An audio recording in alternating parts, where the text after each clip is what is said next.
ये 6 अप्रैल से गांधी आश्रम साबरमती से महात्मा गांधी जी की कर्मभूमि से हमारी आज़ादी गौरव यात्रा शुरू हुई। 1 जून के आसपास हम लोग करीबन दिल्ली राजघाट पर पहुंचेंगे।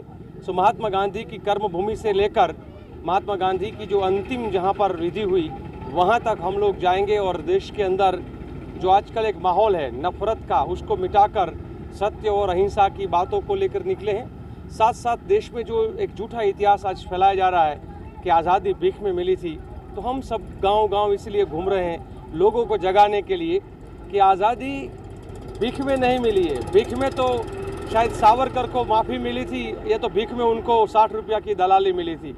ये देश की आज़ादी जो है वो तो कई कुर्बानियों से मिली है। चंद्रशेखर आज़ाद से लेकर मंगल पांडे से लेकर भगत सिंह, राजगुरु और सुखदेव की त्रिपुटी ने इनकलाब जिंदाबाद का नारा कहते हुए फांसी के फंदे पर चढ़े थे, तब आज़ादी मिली है। महात्मा गांधी, सरदार पटेल, सुभाष चंद्र बोस और पंडित जवाहरलाल नेहरू जैसे कई साथी, खान अब्दुल गफ्फार खान से लेकर अबुल कलाम आज़ाद से लेकर अरुण आसफ अली से लेकर तात्या टोपे, बिरसा मुंडे, कौन कौन शहीद नहीं हुआ इस देश के लिए, तब ये देश आज़ाद हुआ है।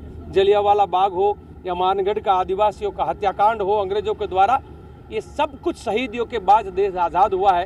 तो हम उन आज़ादी के जंग में लड़ने वाले क्रांतिकारियों की, उन वीर वीरांगना की, झांसी की रानी लक्ष्मीबाई से लेकर हर किसी की हम वो कथा लेकर निकले हैं देश के युवाओं को, देश की नई जनरेशन को आगाह करने के लिए कि भीख में कुछ नहीं मिलता है सिवा माफ़ी सिलवा दलाली। भीख में तो आपको खाना भी नहीं मिल सकता है, आप लड़ना पड़ेगा, आज़ादी के दूसरे जंग के लिए लड़ना पड़ेगा, जैसे हमारे पुरखों ने लड़ाई लड़ी थी आज़ादी के लिए। इस देश में अपनी आवाज़ को उठाने के लिए दोबारा लड़ने की ज़रूरत है। मैं अंतिम बात कहते हुए इतना ही कहूँगा कि देश के आज ऐसे शासक बैठे हुए हैं, हम लोग लगातार कहते हैं ना राशन है ना शासन है, आज देश में दुशासन है। वही दुर्योधन और वही दुशासन आज देश के अंदर शासन कर रहे हैं। जनता पीड़ित है, किसान से लेकर महिला से लेकर हर कोई। तो उस बीच ये, और हमने जो अभी पिछले कुछ दिनों में देखा है, चाहे वो राजस्थान में हो, मध्य प्रदेश में हो, दिल्ली में हो, हर जगह पे वो दंगों के दंगाई दंगे करवाते हैं और हम शांति के सिपाही शांति का पैगाम लेकर निकलते हैं। वो लोगों की बसी बसाई झोपड़ियाँ बुलडोजर से गिराते हैं और हम कहते हैं लोगों को खाने का, जीने का, बोलने का, शिक्षा का, स्वास्थ्य का, ये सब कुछ अधिकार हमारे संविधान ने दिया है। बाबा साहब आम्बेडकर से लेकर हर किसी ने उसको जिंदा रखना, उसको मजबूत रखना ज़रूरी है। और इसीलिए ये 1171 किलोमीटर की 60 दिन की हमारी यात्रा है।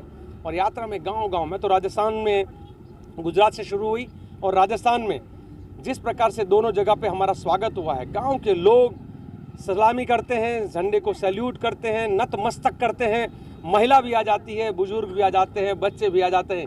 ये देश के तिरंगे के सामने सर कोई अपना सर झुकाता है। और हम इसलिए लास्ट में इतना ही कहते हैं कि ना कोई एक रंगा ना दो रंगा, ना गेरुआ या ना हरा, ना नीला या ना पीला या ना काला, हमारे देश का झंडा तिरंगा। और इसीलिए जो नारा है, देश का झंडा तिरंगा नहीं चलेगा दो रंगा, पहले लड़े थे गोरों से, अब लड़ेंगे चोरों से।